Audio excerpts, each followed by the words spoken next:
Good day, everybody, and welcome to another edition of the Military and Foreign Affairs Network. I am your host, the voice of reason. Today, we're entering day 158 of the ongoing war between the Russian Federation and Ukraine. And today, we're going to kind of pick off where we were yesterday in terms of looking at the alleged strike or internal bomb placement, depending on which side of events you believe, on the POW strike that killed 50 plus Ukrainian prisoners of war, and we have that location now, where we can take you directly to that area, that prison, that detention facility and/or prison that was hit or internally attacked by either again Russian forces or Russian intelligence services, or a direct strike by Ukrainian forces. If we move in, this is the site right here, and what makes us very, very unique is the precise location of the targeted strike or possible bomb placement. Again, depending on who you believe, in terms of the allegations that are going back and forth between the two parties. But this is the facility. You can see it is a purpose-driven facility, meaning it was, in all probability, not in all probability, it was some sort of correctional facility, even prior to the start of hostilities. You can see the two walls that go around the facility. You can see the main entrance point, and you can see what are possible housing units. Again, how this was internally operated, it's difficult to say. Were there criminals assigned to this facility before it was taken over by whatever Russian agency or Russian separatist agency that now operates it?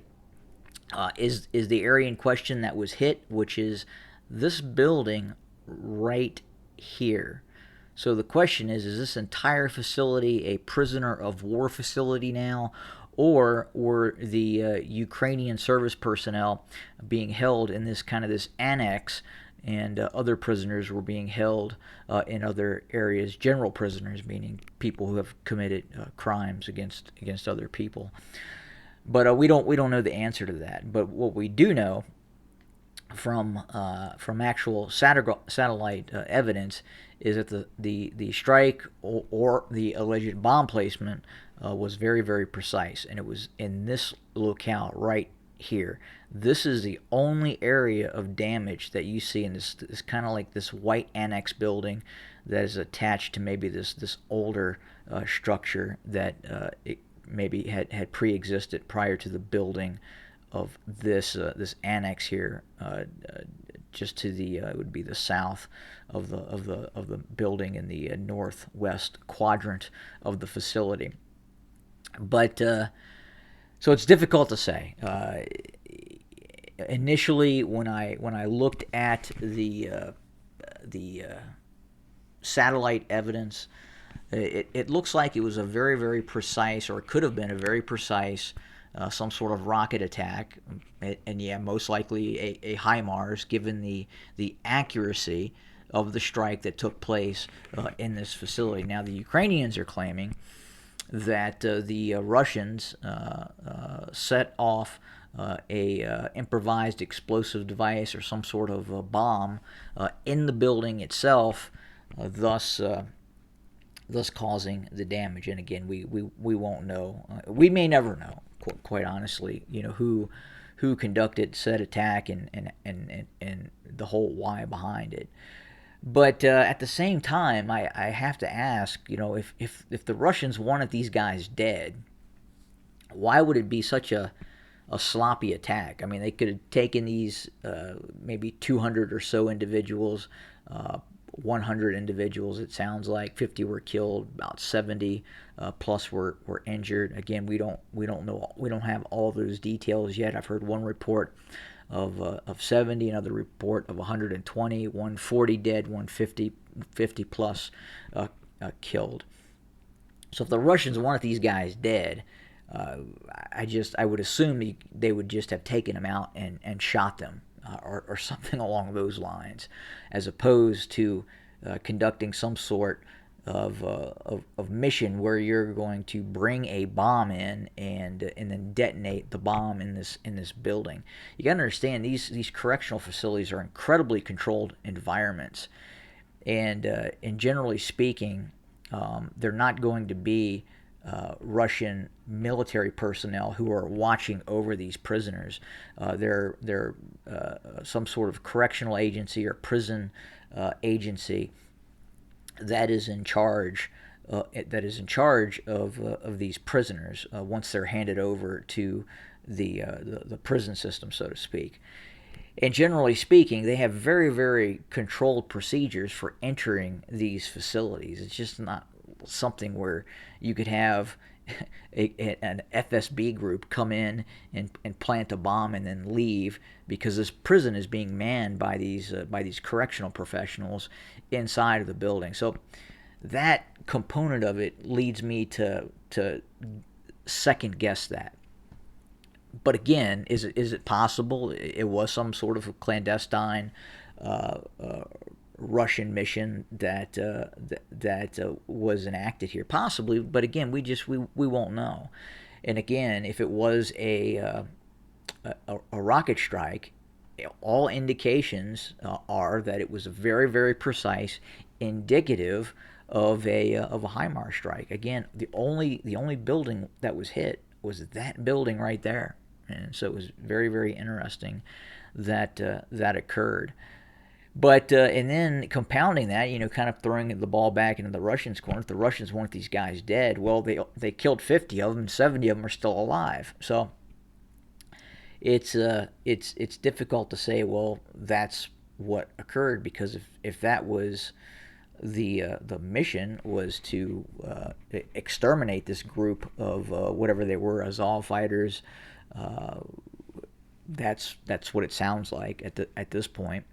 But it didn't work out very well, because 70 of them are still alive, and you would think that if the Russians wanted these individuals dead, you wouldn't have heard about the strike on the prison. They would have been taken out and eliminated at some point.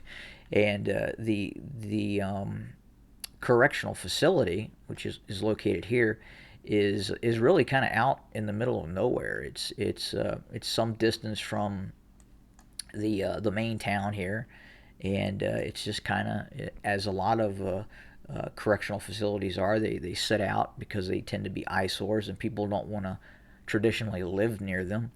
And at least here in the States, that's kind of the case.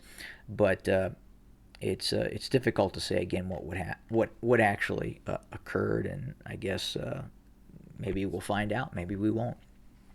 But this is the facility, and again, apparently this is where those Azov fighters were being housed. What was being housed in these other areas? Is it now completely a prisoner of war facility? Has it been repurposed as such?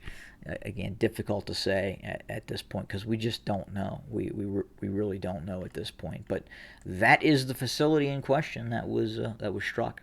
In other news, we have learned that the headquarters of the Black Sea Fleet was hit by a drone attack. Now, apparently, in this attack, it appears to be almost an amateur type operation.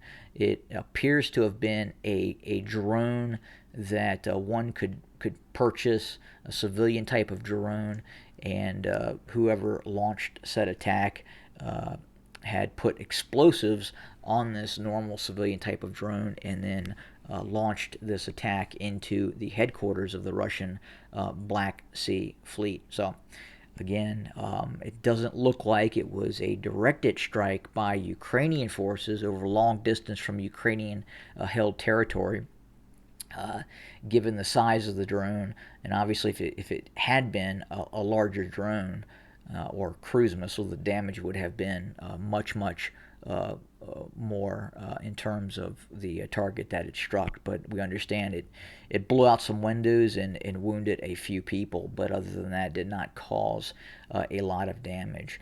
And again, over the last 24, 48 hours, the Russians have increased its strikes along the line of contact, specifically in Mykolaiv.